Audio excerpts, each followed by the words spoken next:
well, I'll come back to different layouts, but let's just talk about this room. So I came into this room on Friday. Who set the room up, by the way? Who set the room up for me? I came into the room on Friday and I was very happy. I was very happy. Because the room allows me to work, and even though it's a big group, the room works, but I've got to also know how to work the room.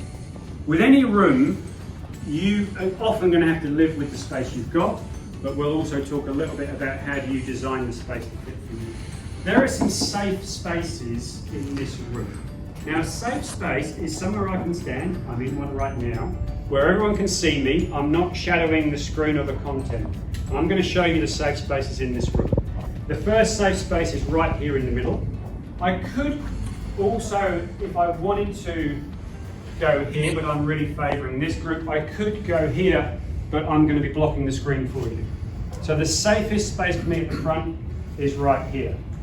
Now there's another safe space here, but I'm not going to spend too much time. This is a rotating space.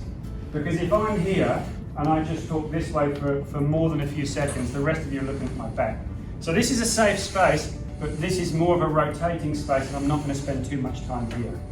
There's another rotating safe space here with the same sort of concept in terms of being able to engage closer to all of you.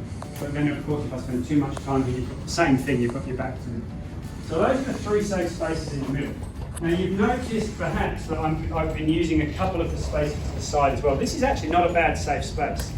Here I can see all of you, some of you have to twist a little bit, but this is not a bad space in terms of spending time here. So I've spent, you may have noticed, may not, I've spent quite a bit of time in this one, and occasionally I'll come over here and spend time in this one.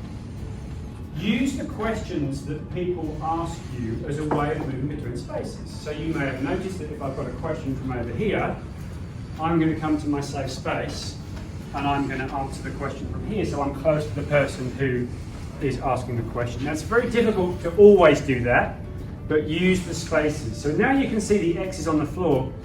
You can use these also as a way of taking a breath, but I want to get onto a couple of tips later on about pacing and movement, because if I paced between all of these continuously, you would start to get dizzy and a little bit lost. So spend time in a safe space.